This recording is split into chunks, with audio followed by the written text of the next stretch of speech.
ॐ श्रीगौर्या सकलार्थदं निजपदां भोजेन मुक्तिप्रदं प्रौढं विघ्नवनं हरन्तमनघं श्रीदुन्दितुण्डासिना वन्दे चर्मकपालिकोपकरणैर्वैराग्यसौख्यात् परं नास्तीति प्रदिशन्तमन्तविदुरम् श्रीकाशिकेशं शिवं शङ्करं शङ्कराचार्यं केशवं बादरायणं सूत्रभाष्यकृतौ वन्दे भगवन्तौ पुनः पुनः। ईश्वरो गुरुरात्मेति मूर्तिभेदविभागिने व्योमवद्व्याप्तदेहाय दक्षिणामूर्तये नमः। ओम शांति शांति शांति। सूत्र क्या चल रहा है?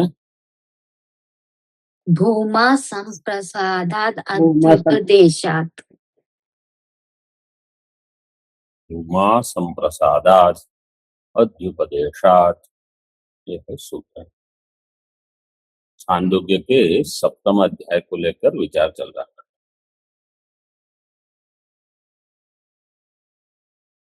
इसमें एक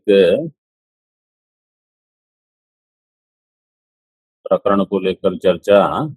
यहाँ पूर्व पक्ष कह रहा है भूमा प्राण है और सिद्धांत पक्ष कहेगा भूमा ब्रह्म है। तो ये दो भिन्न है।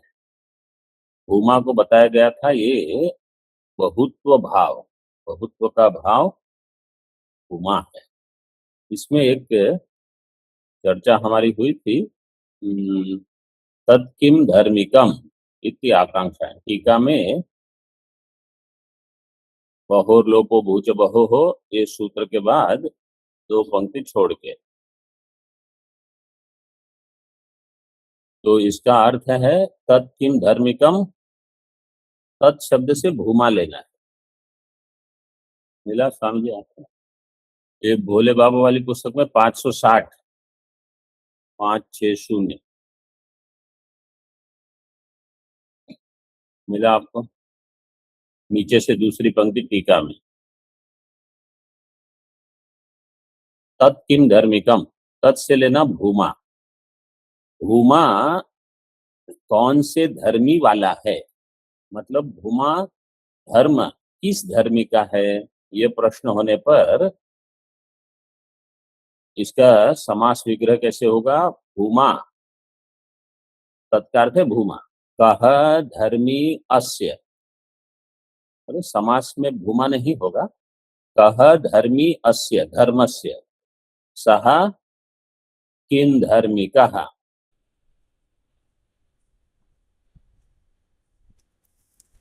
तो इसका धर्मी कौन है? तो आगे वहां टीका में दे दिया प्राणो धर्मी भाति। पूर्व पक्ष ऐसे कहेगा धर्मी कौन है, तो इसके प्राण किसके पक्ष में? पूर्व पक्ष।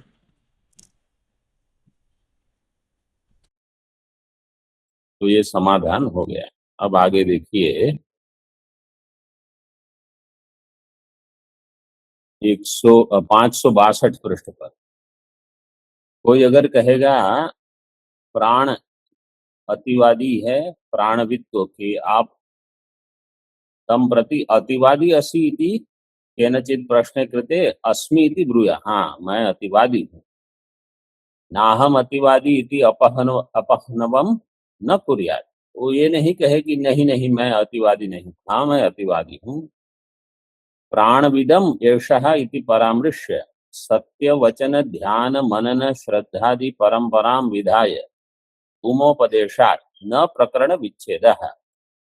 प्राणविदम एषः इति परामृश्य, तो जो प्राणविद है, पूर्व पक्ष कहेगा जो प्राणविद है, एषः इति परामृश्य सत्यवचन ध्यान मनन श्रद्धादि परंपरां विधाय। तो आगे सत्यवचन ध्यान मनन श्रद्धा ये परंपरा बताकर उमोपदेशात् न प्रकरण विच्छेद, वहां प्रकरण का विच्छेद नहीं है। ये कौन कहेगा? पूर्व पक्षी। पूर्व पक्ष कहेगा वहां प्रकरण का विच्छेद नहीं, मतलब प्राण को ही भूमा बता रहे। तू शब्दो नामादि उपासकस्य अतिवादित्व निरासार्थः। तू शब्द जो है नामादि उपासक के अतिवादित्व के निराश के लिए निरासार्थः। तू शब्द कहाँ दिया है? भाष्य में देखिए, ऊपर नहीं, वहां नहीं। एष तु वा अतिवदति, यह सत्येन अतिवदति। तो पूर्व पक्ष कहता है यहाँ जो तू शब्द है वो नामादि उपासक को उसका व्यावर्तन कर रहा है, उनका निराश, कि वो अतिवादी नहीं है। जो प्राण को बताता है वही अतिवादी। अतिवदति यह सत्येन अतिवदति इति प्राण व्रतम अतिवादित्वम अनुकृष्य अपरित्यज्यैव प्राणम सत्यादि परंपरया भूमानम अवतारयन् प्राणमेव भूमानम मन्यत इति गम्यते। प्राणव्रतम अतिवादित्वम, प्राण के जो उपासना करता है ज्येष्ठत्व श्रेष्ठत्व आदि रूप से, वही अतिवादी है। इसको लेकर ये है लगभग मध्य में उस अध्याय के, वहां से लेकर अनुकृष्य अपरित्यज्यैव, उसको नहीं छोड़कर आगे प्राणम सत्यादि परंपरया भूमानम अवतारयन् प्राणम एवं भूमानम मन्यते इति गम्यते। इसी को आगे सत्यादि परंपरा को लेकर भूमानम अवतारयन्, भूमा का अवतार कौन करता है? सनत कुमार मतलब श्रुति। भूमानम अवतारयन् प्राणमेव भूमानम मन्यत, प्राण ही भूमा है ऐसा समझ में आता है। इति गम्यते। ठीक है। भूम्नो लक्षण वचनम सुखत्वम अमृतत्वम च प्राणे प्रश्न पूर्वकम योजन। सिद्धांति कहेगा ठीक है, भूमा जो है वो प्राण हो, अब उसमें सुखत्व अमृतत्व इनको कैसे घटाओगे? प्राण में कैसे आपको मिलेगा सुखत्व अमृतत्व? कथम पुनः प्राणे भूमनि व्याख्यायमाने तत्र नान्यत् पश्यति इति एतद् भूम्नो लक्षण परम वचनं व्याख्येय इति व्याख्यायेत इति।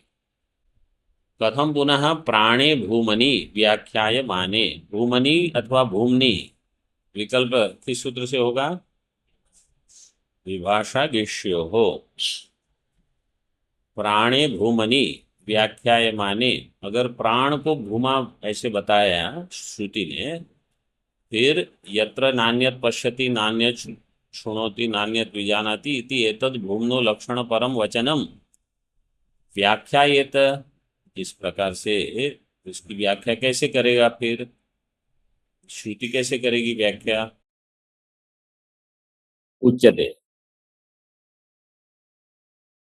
सुषुप्त्यवस्थायां प्राणग्रस्तेषु करणेषु दर्शनादि व्यवहार निवृत्ति दर्शनात् संभवति प्राणस्यापि यत्र नान्यत् पश्यति इति एतल् लक्षणम्।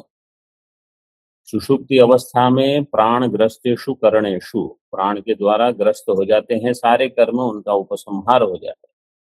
दर्शनादि व्यवहार निवृत्ति दर्शनात्, दर्शनादि व्यवहार से निवृत्त होने वो देखा जाता है। संभवति प्राणस्यापि यत्र नान्यत् पश्यति इति एतत् लक्षण, प्राण में भी ये लक्षण घट जाएगा। क्यों? सुषुप्ति अवस्था में केवल प्राण है, अन्य कुछ नहीं है, तो न अन्यत् पश्यति न अन्यत् शृणोति न अन्यत् विजानाति, तो प्राण है वो।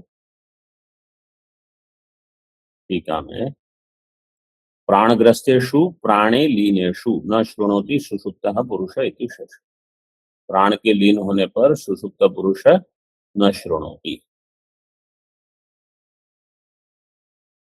गार्हपत्यो हवा एषो अपानो व्यानो वा अन्वाहार्य पचन आहवनीयः प्राणः इति श्रुतेः। तो यहाँ ये श्रुति कहती है गार्हपत्य ये अपान है, अन्वाहार्य पचन ये व्यान है, आहवनीय ये प्राण है इति श्रुते है। प्राणा अग्नयः, प्राण ही अग्नि है।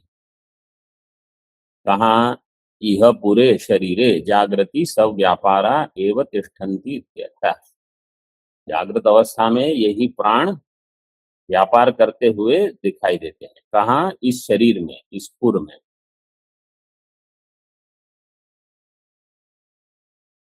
तथा च श्रुति न शृणोति न पश्यति इत्यादिना सर्वकरण व्यापार प्रत्यस्तमय रूपां सुषुप्त्यवस्थाम् उक्त्वा प्राणाग्नेय एव एतस्मिन् पुरे जागृति। सर्वकरण व्यापार प्रत्यस्तमय रूपा, समस्त करणों का जो व्यापार है, प्रत्यस्तमय, प्रति अस्तमय, सभी का लय हो जाता है।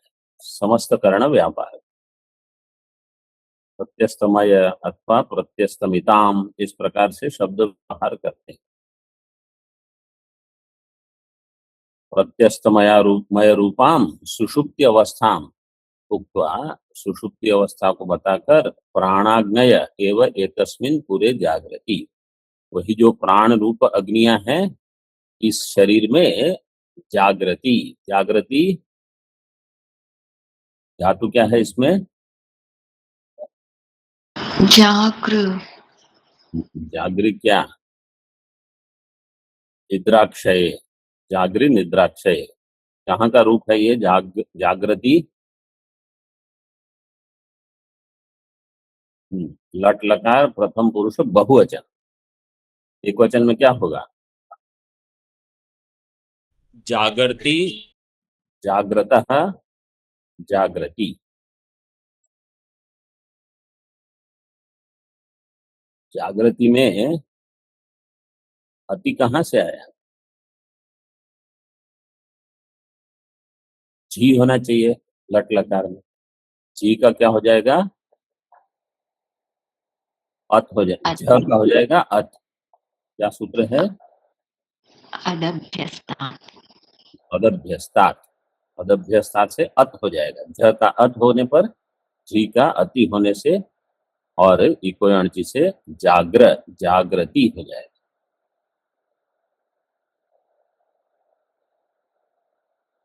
अभ्यस्त संज्ञा उसको कैसे बताया है?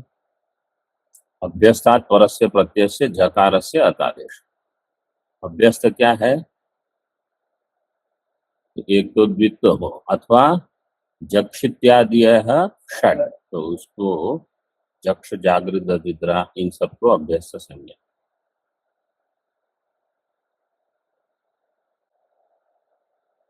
इति तस्यामेव अवस्थायां पंचवृत्तेः प्राणस्य जागरणं ब्रुवति। इस सुषुप्ति अवस्था, जागृत अवस्था में पंचवृत्ति जो प्राणस्य जागरणम, वो जग रहे हैं। सुषुप्ति में भी जागते हैं।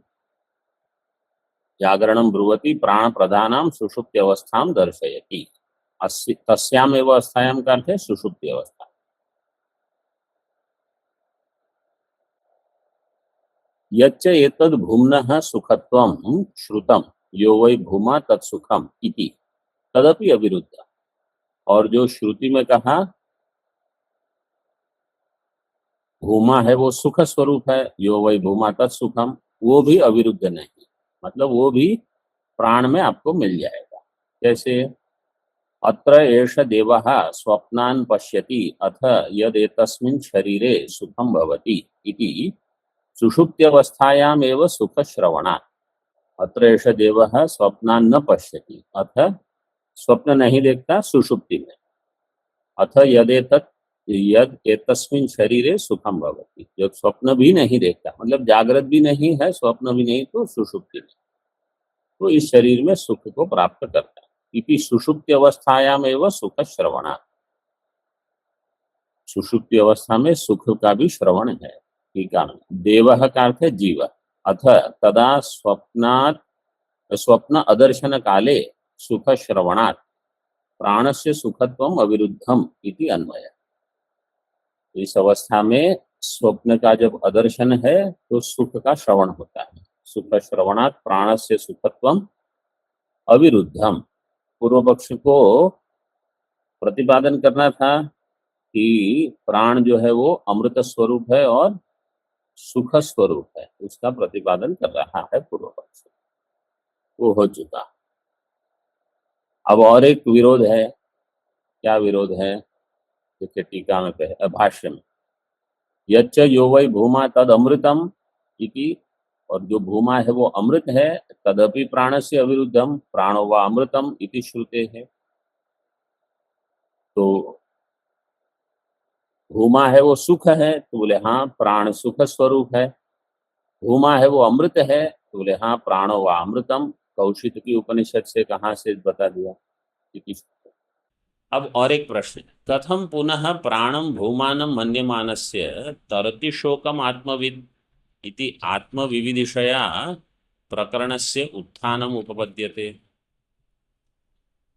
सिद्धांति कहता है कि ये प्रकरण का आरंभ कैसे किया था? तरति शोकम आत्मविद। तो तरति शोकम आत्मविद अगर आरंभ कर रहे हैं तो आत्मविद आत्मा का प्रकरण है, आत्मा के विषय में ज्ञान है, आत्मविविदिशा, तो वहां से प्रकरण आरंभ कैसे होता है? ठीक है, आत्मपदेन उपक्रम विरोधम परिहरति। आत्मपद से उपक्रम हुआ है, ये तो विरोध है, तो पूर्व पक्ष उसका परिहार करता है।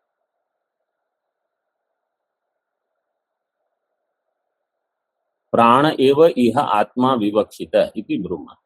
प्राण ही आत्मा है, प्राण ही सुख है, प्राण ही अमृत है, प्राण ही आत्मा है इति विवक्षित इति ब्रह्म।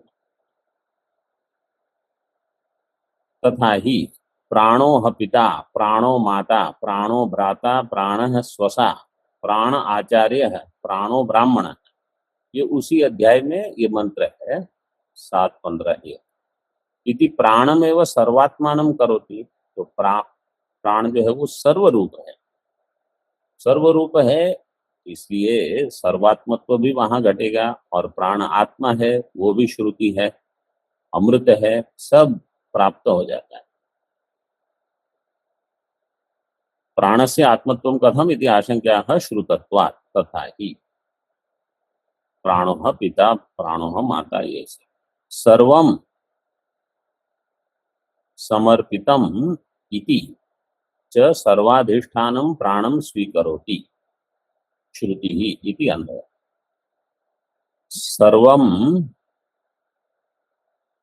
समर्पितम, सर्वं कुत्र समर्पितम? प्राणे समर्पितम। सभी प्राण में समर्पित होने से सर्वाधिष्ठानम प्राणम स्वीकरोति, प्राण जो है वो सभी का अधिष्ठान है, वो श्रुति स्वयं ही स्वीकार कर लेती है, प्राणम स्वीकरोति इति अन्वय।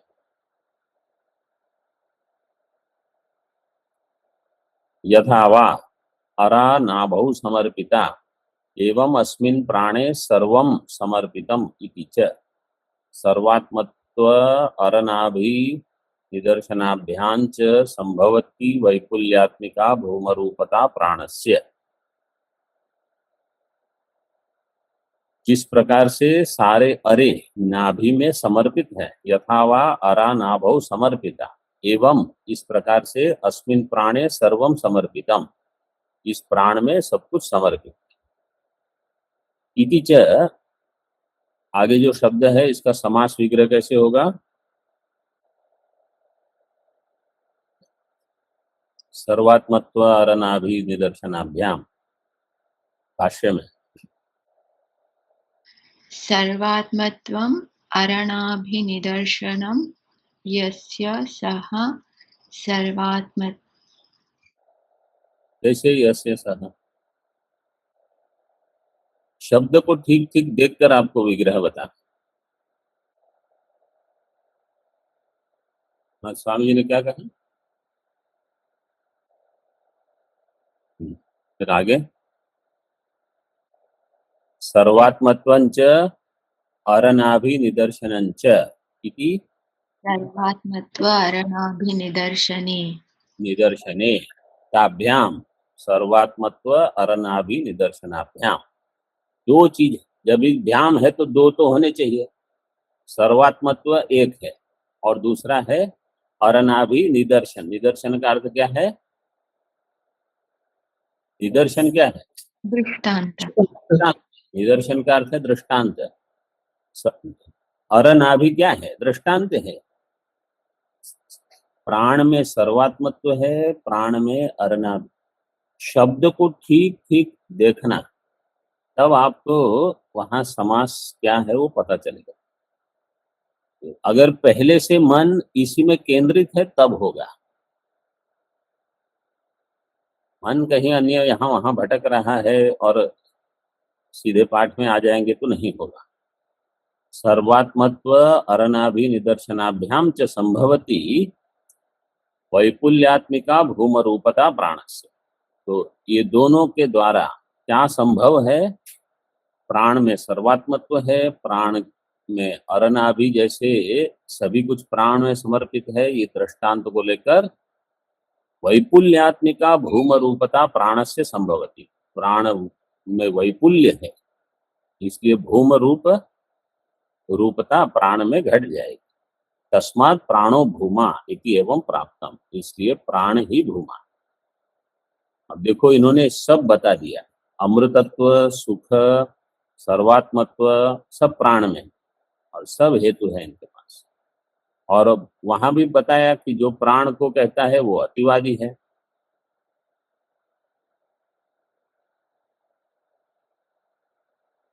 अतः आत्मत्वं प्राणे अपि मुख्यम इति भावः। आत्मत्व भी प्राण में मुख्य है। भूम रूपत्वं योजयति सर्वात्मत्व इति। सर्वात्मत्व अरनाभि निदर्शन, निदर्शनम नपुंसकलिंग। संप्रसाद, अब ततः भाष्य में इदम उच्यते परमात्मा एव इह भूमा भवितुम अर्हति। परमात्मा ही भूमा हो सकता है, न प्राण। प्राण भूमा नहीं। तस्मात् संप्रसादाद अध्युपदेशात्, ये है सूत्र। भूमा संप्रसादाद अध्युपदेशात्। संप्रसाद क्या है? टीका में देखिए। संप्रसाद शब्देन प्राणं लक्षयितुम मुख्यार्थम दर्शयति। संप्रसाद शब्द के द्वारा प्राण को लक्षित किया जाता है। संप्रसाद इति। संप्रसाद इति सुषुप्तम स्थानम उच्यते। सम्यक प्रसीदति अस्मिन् इति संप्रसाद, ये है निर्वचनम। सम्यक प्रसीदति अस्मिन् इति निर्वचनात्। तो संप्रसाद शब्द का अर्थ क्या है? जिसमें अच्छी तरह से प्रसन्न रहता है, वो सुषुप्ति अवस्था होगी संप्रसाद।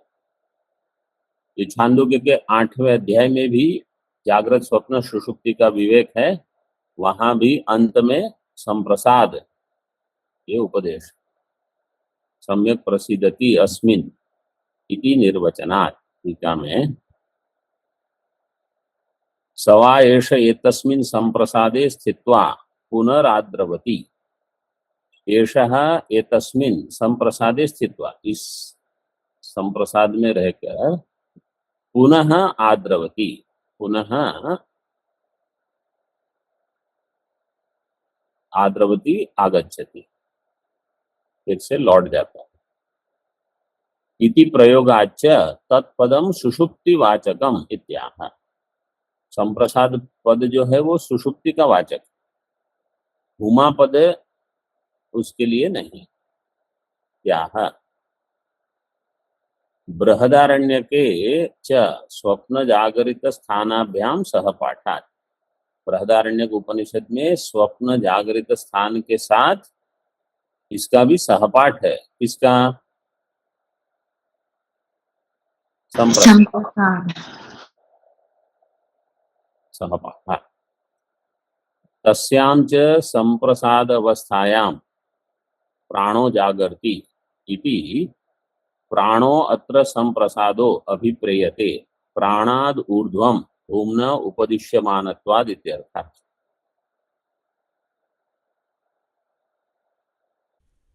तस्याम च संप्रसाद अवस्थायाम, इस संप्रसाद अवस्था में प्राणो जागृति, प्राण जागता है सुषुप्ति में, इसलिए प्राण ही संप्रसाद है।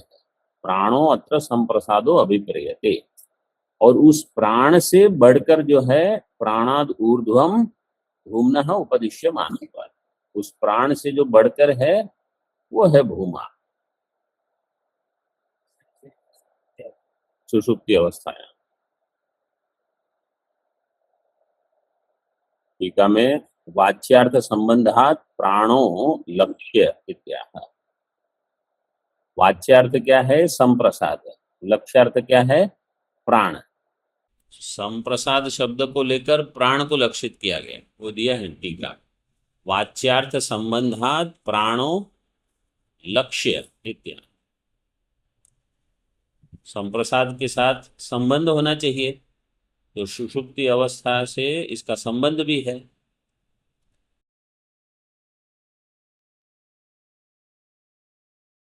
संप्रसाद वास्तव में क्या है? सुषुप्ति का अभिमानी है वो संप्रसाद। सुषुप्ति अवस्था के लिए भी इसका प्रयोग है, यहां तो सुषुप्ति अवस्था के लिए। अगर पुल्लिंग में होगा एषः संप्रसादः, तो समझ लेना उस अवस्था का अभिमान है, और अथवा संप्रसादे रत्वा चरित्वा ऐसे कुछ दे दिया तो समझ लो अवस्था है।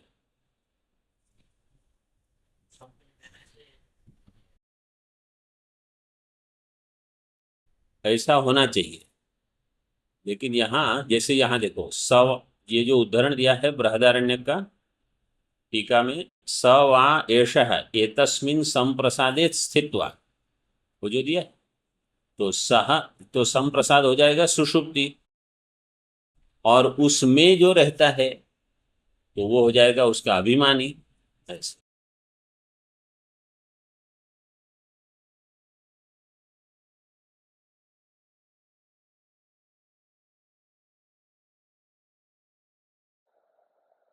जब हम अपना चिंतन करते हैं आत्म स्वरूप का, तो प्राण को ज्यादा हम महत्व नहीं देते कि प्राण है कि नहीं। वो अभिमानी कौन है? जागृत अवस्था अभिमानी जो है, अथवा शुद्ध चैतन्य, इस पर विकल्प होता है। सबसे अधिक विचार तो वही है। तो ये प्राण, तो प्राण उस अवस्था में उपस्थित है, केवल इतना। लेकिन ये तो शास्त्रीय चिंतन में प्राण को भूमा कहते हैं, लेकिन जब हम व्यक्तिगत चिंतन करते हैं तो प्राण भूमा है ऐसी तो बुद्धि बनेगी नहीं। भूमा क्या है? या तो वो परोक्ष कोई है ब्रह्म, ये बुद्धि बनेगी, अथवा ये जो भूमा है वो सुषुप्ति अवस्था में जो उपलब्ध है, जो सर्वरूप हो गया। अब वो क्या है उसका प्रश्न होता है।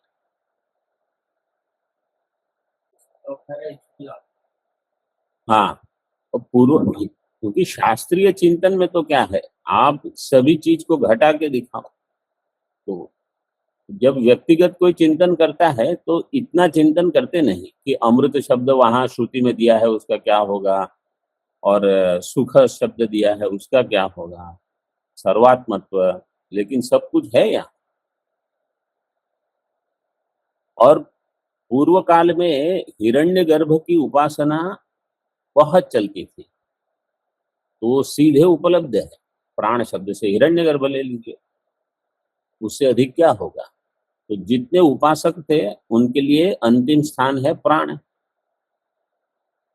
तो इसलिए जैसे इस सप्तम अध्याय में छांदोग्य के उपासना का प्रकरण चल रहा है, नाम उपासना से उपासना उपासना चलती है, तो उसका पर्यवसान प्राण तक तो हो गया, और क्या होगा। तो इसलिए नारद जी ने पूछा ही नहीं। देखिए, अब जो हम प्राण शब्द से परिचित नहीं है इतने, ना हिरण्यगर्भ की कोई उपासना करते हैं, तो हमको प्राण में कुछ पर्यवसान होगा ऐसा लगता ही नहीं।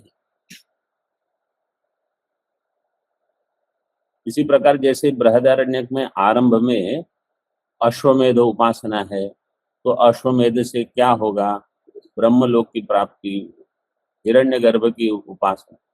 अब हम करते नहीं, तो इसलिए वो अश्वमेध उपासना का प्रकरण ऐसे लगता है कि क्या है, इसको मैं उपनिषद पढ़ रहा हूँ कि क्या है। क्योंकि हमको संदर्भ ठीक से ज्ञात नहीं। लेकिन जो ये उपासनाएं करते हैं, वैदिक उपासना, उनको तुरंत पकड़ में आ जाए। तो हमको उस काल को देखकर, ऐसे उपासक को देखकर ये चिंतन करना है। प्राणो अत्र संप्रसादो अभिप्रेयते। प्राण से ऊर्ध्व, प्राण से अधिक जो है वो भूमा, भूमना उपदिश्यमानत्वाद इत्यर्थ है।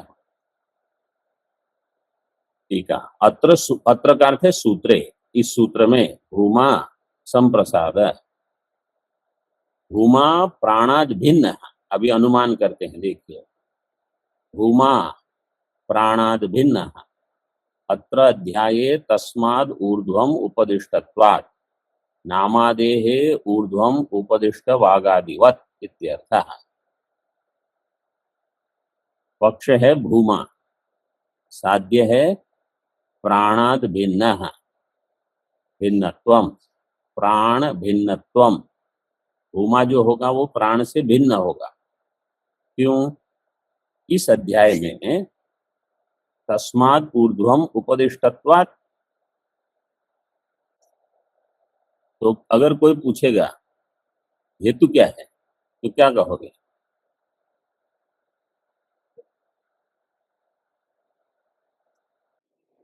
उपदिष्टत्वात्।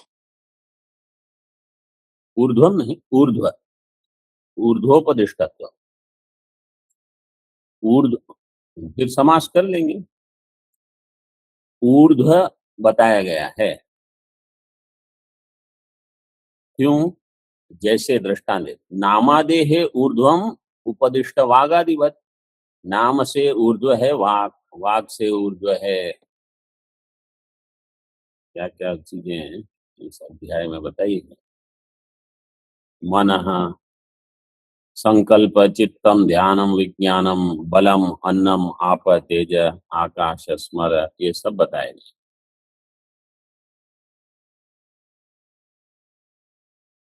तो अनुमान क्या कहता है?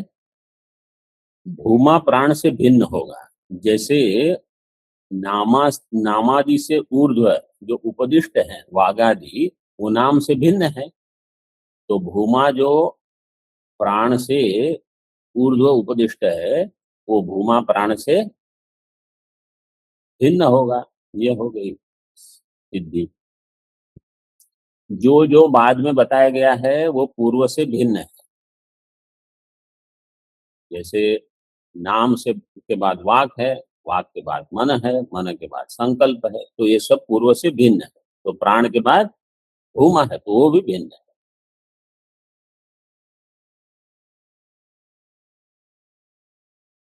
विपक्षे हेतुच्छेदम बाधकम आह।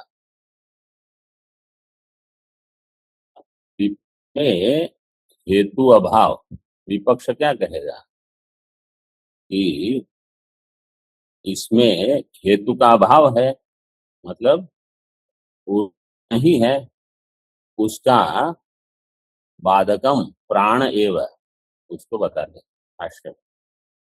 प्राण एव चेत भूमा स्यात् स एव तस्माद् ऊर्ध्वम उपदिश्येत इति अश्लिष्टम एव एतत् स्यात्।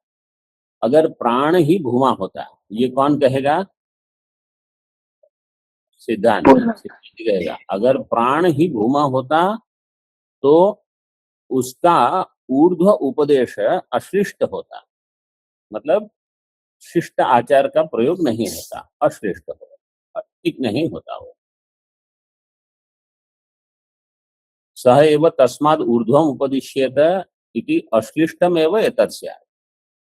नहीं नाम एव नामनो भूय इति नामनः ऊर्ध्वम उपदिष्टम। नाम को ही नाम के बाद बताकर ये नाम से अधिक क्या है, बोले नाम, ऐसे नहीं हो सकता। ठीक है। स्वस्यैव स्वस्माद् ऊर्ध्वम उपदिष्टत्वम अयुक्तम नामादिषु अदृष्टम च इत्यर्थः। अपने आप को ही अपने से अधिक बताना ये ठीक नहीं हो सकता, ये अयुक्त है। और दूसरा हेतु क्या है? दूसरा हेतु क्या है? नामादिषु अदृष्टम च, पहला हेतु है स्वस्यैव स्वस्माद् ऊर्ध्वम् उपदिष्टत्वम् अयुक्तम्, एक। दूसरा, नामादिषु अदृष्टं च, नामादिषु अदृष्टं किम,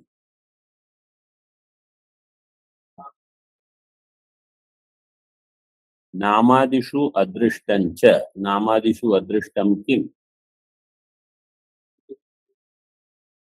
स्वस्यैव स्वस्माद् ऊर्ध्वम् उपदिष्टत्वम् अदृष्टम्।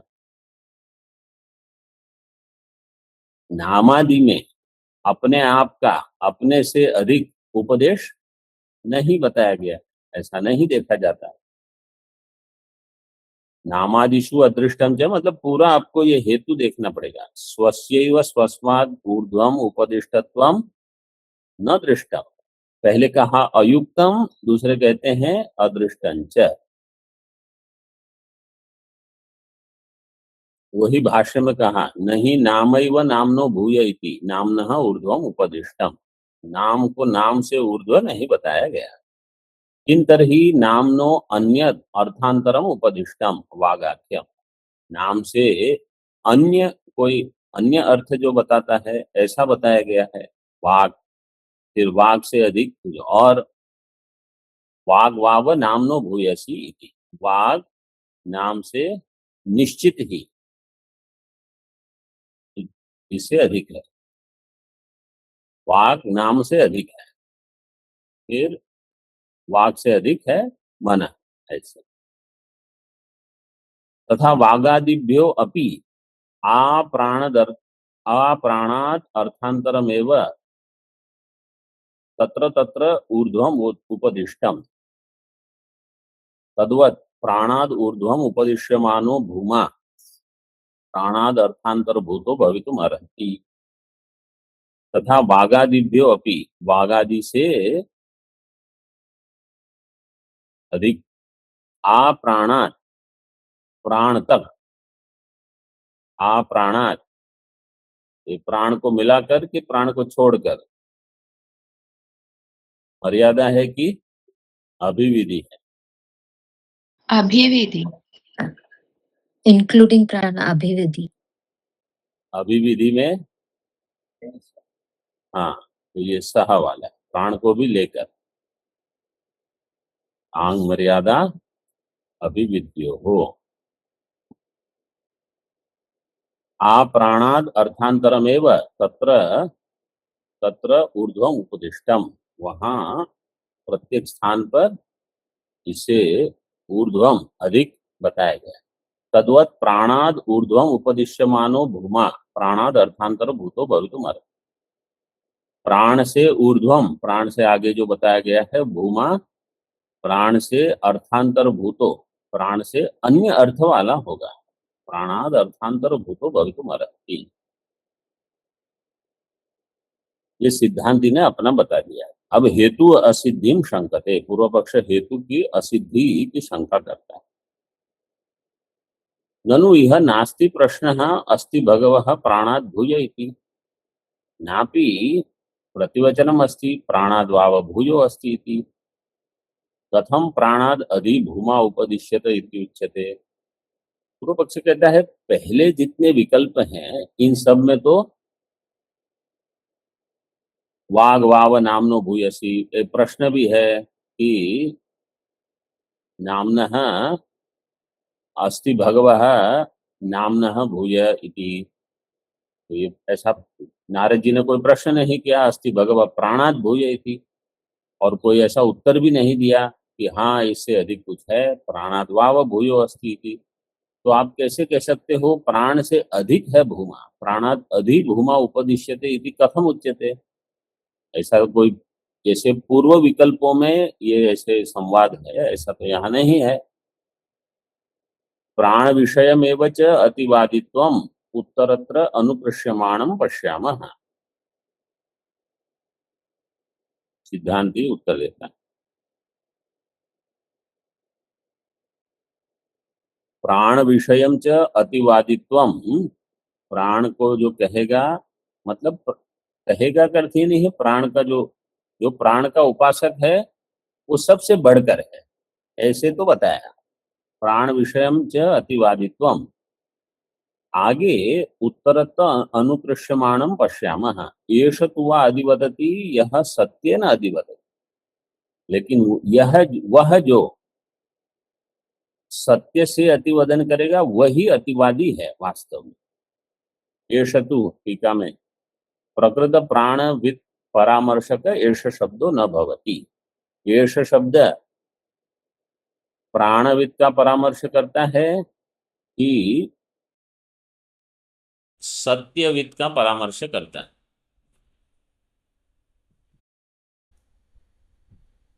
भाष्य में जो दिया एष तु वा अतिवदति यह सत्येन अतिवदति, जो सत्य का अतिवदन करेगा वो वास्तव में अतिवादी। वो एष शब्द से उसको लेना, प्राणविद को नहीं। टीका में तस्य यत् शब्द परतंत्रत्वेन सत्यवादी वाचित्वात्। तस्य यत् शब्द परतंत्रत्वेन, तस्य कस्य एष शब्द से, एष शब्द यत् शब्द परतंत्र होने से वो सत्यवादी वाची। अतः प्राण प्रकरणम विच्छिन्नम इति हेतु सिद्धि ही, इसलिए प्राण प्रकरण का विच्छेद हो गया, प्राण प्रकरण वहां पूरा हो गया। एष तु सत्येन वदति ये नूतन प्रकरण है, इसलिए यहाँ इसको भेद कर देना। अत्र उच्यते से तस्मान् नास्ति प्राणादि अधि उपदेश इति। प्राणाद अधि उपदेश नास्ति।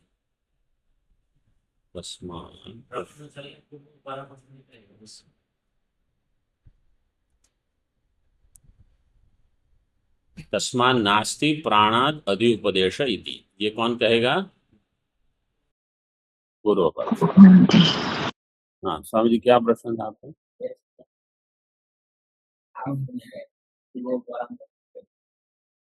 ओम पूर्णमदः पूर्णमिदं पूर्णात् पूर्णमुदच्यते पूर्णस्य पूर्णमादाय पूर्णमेवावशिष्यते। ओम शांति शांति शांति। शंकरं शंकराचार्यं केशवं बादरायणं सूत्रभाष्यकृतौ वन्दे भगवन्तौ पुनः पुनः।